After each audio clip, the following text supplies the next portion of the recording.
Doon daw po sa SONA ni Pangulong Duterte, he mentioned that he fired 43 immigration personnel involved in Pastillas scheme.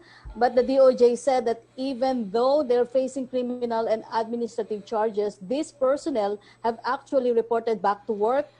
Is President Duterte aware that these personnel were not fired nor dismissed because according to DOJ, the investigation is ongoing? Does the President have any directive on this? Siguro po, obvious ang sagot. Hindi po siguro alam ni Presidente, hindi pa sila nasisisante. Ang alam lang niya na suspinde. Pero siguro po, ang epekto ng kanyang mga binitawang salita, yan po'y mandato sa DOJ, sa CID, gawin yung lahat para masisante yan sa lalong mabilis na panahon. Hindi po katanggap-tanggap yung ginawa nilang Pastillas scheme. Kinakailangan po talaga sibakin sila. Opo. Question from Sweden Velado of PTV for Dr. Nina Gloriani. Go ahead.